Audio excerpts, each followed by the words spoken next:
नमस्कार, मैं मसूद और आप देख रहे हैं KTV यूपी। दोस्तों, आज 2 अप्रैल है और आप सबको पता था कि आज जो है अनुराग यादव के मामले में एक बड़ा फैसला निकल कर आने वाला है। लोगों को ये विश्वास था कि इस बार जो है फाइल सुरक्षित कर ली जाएगी या फिर फैसला दे दिया जाएगा।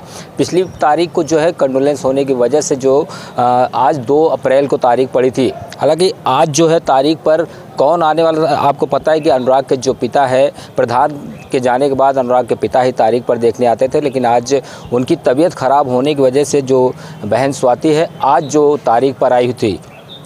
स्वाति, आज क्या तारीख पड़ी है? आज आप तारीख देखने आई थी। आज तो मतलब हम अकेले फर्स्ट टाइम आ रहे हैं। जब भी आते थे छोटी बहन और पापा साथ में आते थे, या वकील भैया हमारे हैं बड़े पापा के लड़के, वो साथ में आते थे। लेकिन आज जब हम घर से अकेले निकले तो हमें मतलब अंदर से तो कुछ अजीब सा फील हो रहा था, बट हमारे घर वालों की आंख में मतलब एक नई आशा जगी थी कि हाँ आज कुछ फैसला हो जाएगा, जा रही है। और मम्मी तो हमारी मतलब कह रही थी कि आज कुछ फाइनल हो जाएगा। लेकिन यहाँ पे हम जैसे ही कोर्ट में अंदर घुसे तो पता चला कि 7 की फिर से डेट लग गई है। 7 तारीख पड़ी है। तो क्या मम्मी क्या कह रही थी आपके आने से पहले? मम्मी बोली कि मतलब जैसे जा रही हो वैसा हो कि हाँ कुछ हमारे पक्ष में कोई फ़ैसला सुनाया जाए। लेकिन यहाँ आने के बाद पता चला कि फिर से डेट लग गई है और तहसीलदार कहीं कोई काम था उनको, तो वो हाई कोर्ट चले गए हैं। तो पापा जब आते थे तब तो आपको डर नहीं लगता रहा होगा, क्योंकि तारीख पर पापा और बहन स्वाति आती थी। आज आपको अकेले घर से निकलना पड़ा। हाँ देखिए, जब भी हम आते थे तो हमारे पापा और हमारी छोटी बहन आराधना आती थी हमारे साथ, लेकिन आज हम अकेले ही घर पे निकले और हमारे साथ मतलब गनर भी नहीं है। वो छोटी बहन को लेके उसके कॉलेज चले गए हैं। तो तकलीफ़ तो बहुत हुई और बहरहाल हमको बहुत ज़्यादा भाई की कमी खल रही थी कि वो हमें मतलब कॉलेज तक हमें अकेले नहीं जाने देता था। वो हमें साथ में लेके आता था, वेट करता था, क्लास ख़त्म होती थी तो फिर वो लेके हमको जाता था। लेकिन आज यहाँ पर आए थे हम तो थोड़ा सा हमको भी लगा था कि हो सकता है कुछ हमारे पक्ष में फ़ैसला सुनाया जाएगा। लेकिन यहाँ आने के बाद पूरा विश्वास जी, और यहाँ आने के बाद पता चला कि यहाँ पे फिर से डेट लग चुकी है 7 तारीख की, और फिर से हमारे हाथ मायूसी ही लगी। हम 5 महीने से लगातार डेट ही देख रहे हैं। जब ये घटना घटी थी उस टाइम जो प्रशासन आया था, DM आए थे, SP आए थे, तो सब लोगों ने ये कहा था 3 से 4 दिन के अंदर अंदर मकान गिरा के आपको इंसाफ दिला दिया जाएगा। लेकिन 5 महीना से ज़्यादा हो गया। वही बात है ना कि लोग अपनी बातों पे टिकते क्यों नहीं हैं। हमारी बात भले ही कड़वी लगे, हम क्षमा चाहते हैं अगर हमारी बात कड़वी लगे उनको, लेकिन आप अपनी बातों पे टिकते क्यों नहीं हैं। वो गवर्नमेंट की ज़मीन है, सरकार की ज़मीन है, उस पर अवैध कब्जा था और उसने उतना बड़ा मकान निर्माण करवाया है और उसको ढहवाने में इतनी हीला हवाली क्यों हो रही है। गरीबों का घर तो देखिए, जो जिनके नाम की ज़मीन में बन रहा है उसको भी लोग ढहवा दे रहे हैं। आज की गवर्नमेंट में गरीबों का घर ढहवा दे रहे हैं लोग, और ऐसे पे अपराधियों का घर, मतलब अपराधियों को ऐसे सपोर्ट देना, उनको और बढ़ावा देना, मतलब है कि पहले तो पाकिस्तान में आतंकवादी थे, अब तो इंडिया में भी आतंकवादियों का ही जलवा दिखेगा। इसीलिए हम सबसे अनुरोध करना चाहते हैं कि प्लीज़ कोई ऐसा काम करिए ताकि हमारी उम्मीद आप पे बनी रहे। ऐसा ना हो कि हम पूरा भरोसा खो दें आप लोगों की। हम लोग ना ही कभी ये किए कि हाँ धरना प्रदर्शन करें, ना कोई शोर शराबा, ना कोई आतंकवादियों का जैसे हमला। हम लोग मतलब हमेशा रहते हैं डिसिप्लिन में, रहते थे कि हाँ गवर्नमेंट है भाई, कानून व्यवस्था है, हमारा ज़रूर सुनेगी। लेकिन हम लोगों को उस पर मजबूर मत करिए।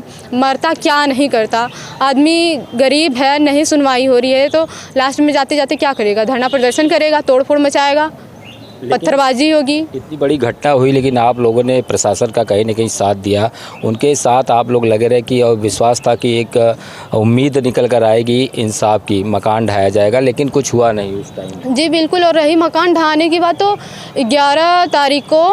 11 नवंबर को कि 11 नवंबर को शायद से, हाँ 11 नवंबर को नोटिस चस्पा की गई थी और हमसे कहा जिस दिन हमारे भाई की मतलब डेथ बॉडी ये लोग हटाएं उसी दिन हमारा भरोसा टूट चुका था कि अब नहीं गिरवाएंगे ये लोग घर।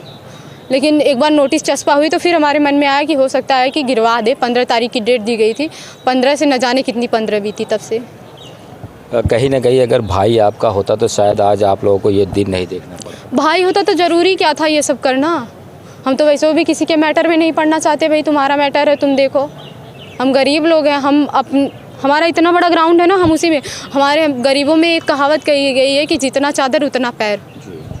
हमारा जितना बड़ा चादर था उतने हम लोग पैर फैलाते थे और किसी के मैटर में दखल अंदाजी देने का कोई इरादा नहीं था हमारा, ना ही हमें अच्छा लगता है। लेकिन आज हम अपने भाई के लिए मर रहे हैं, उसके लिए लड़ रहे हैं, लेकिन कोई इंसाफ की वो नहीं हो रही है, ना ही कोई हमारी तरफ से वो फैसला सुनाया जा रहा है। तो परिवार कैसे चल रहा है, क्योंकि आप ही बड़ी हो और आपके बाद आराधना है, वो छोटी है, भाई है नहीं, तो कैसे मैनेज कर पाती हो? ये बात तो हम समझा नहीं सकते कि हम कैसे मैनेज करते हैं। और परिवार चलाने की बात रही तो मैं 7-8 साल से मैं ट्यूशन पढ़ा रही हूँ, और जैसे तैसे करके मेरा परिवार चलता था। भले ही हम लोग थोड़ा ही खाते थे, थोड़ा ही पहनते थे, लेकिन बहुत खुश थे।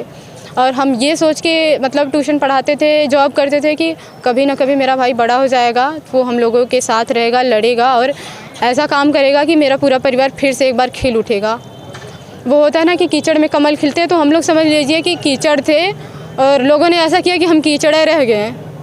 हमें कमल बनने का कोई वो नहीं दिया, कोई रास्ता ही नहीं छोड़ा लोगों ने। हम कीचड़ में थे, हमको कीचड़ में ही ढकेल दिया गया फिर से।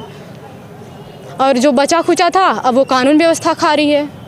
हम तो कहते हैं कि हम भी पढ़ते हैं अनुच्छेद, हम भी तैयारी कर रहे हैं, लेकिन कोई कहीं तो ऐसा नहीं लिखा है कि आज जिरह होगी या बहस होगी। किसी अनुच्छेद में ऐसा नहीं लिखा है। आप लोग भी देख सकते हैं, कहीं भी ढूंढ लीजिए कि किसी के मैटर में कोई जिरह बहस होगी। उस पर सिर्फ लिखा है कि आज की डेट पड़ी है, तो या तो किसी का इंतकाल हो जाए या तो कोई कॉन्डोनेंस होता है, उस पर छोड़ सकते हैं आप, डेट अगली दे सकते हैं। लेकिन हमने पढ़ा है, उसमें दिया है कि इस पे बस फाइनल डेट है तो इस पे फैसला सुनाया जाए। कहीं पे जीरा बहस का कोई वो नहीं दिया गया है। लेकिन हमारा मैटर है, गरीबों का मैटर है, सुनाओ भैया, तुम जीरा बहस करवाओ, तुम्हारे हाथ में, तुम जो चाहो वो करो। क्या लग रहा है, अब अगली तारीख फिर 7 तारीख दे दी गई है, तो इसमें क्या लग रहा है कि आपको कुछ उम्मीद है कि फिर तारीख ही मिलेगी? देखिए 5 महीने से हम लोग तारीख ही देख रहे हैं, और उम्मीद की बात करें तो हमें फिर से उम्मीद है, हमें फिर से तारीख मिलेगी। तारीख ही लगेगी, हमको फिर से तारीख मिलेगी। हमारे घर वालों की मतलब आंख में एक आस थी, मन में एक आशा लगी थी कि हाँ आज हो सकता है कोई फाइनल, बट हम अपना बता देना तो हमको लग रहा था कि आज फिर हमको डेट मिलेगी, कोई हमारे समक्ष फैसला नहीं सुनाया जाएगा। बिल्कुल। ये है आराधना स्वाति, जो अनुराग की बहन है, वो आज तारीख पर आई हुई हैं। आपने देखा कि इनके आंखों में आंसू भी कहीं ना कहीं नज़र आ रहा है, क्योंकि आज इनको अकेले अपने घर से आना पड़ा। इसके पहले पिता और बहन तो साथ में आते थे, कम से कम एक विश्वास रहता था कि मेरे साथ कोई है। लेकिन आज अपने भाई को इंसाफ दिलाने के लिए ये बहन जो है अकेले अपने घर से तारीख देखने के लिए आई। एक उम्मीद और विश्वास के साथ आई थी कि शायद आज जो है हमारे परिवार को कुछ न्याय मिल जाए, लेकिन हुआ कुछ नहीं। अगर मिले तो फिर एक बार फिर से उस पर तारीख ही मिल गई। अगली तारीख अब जो है वो 7 अप्रैल को है। अब 7 अप्रैल को ही पता चलेगा क्या अनुराग के मामले में कुछ बड़ा फैसला निकल कर आएगा या फिर वही तारीख पर तारीख ही मिलती रहेगी।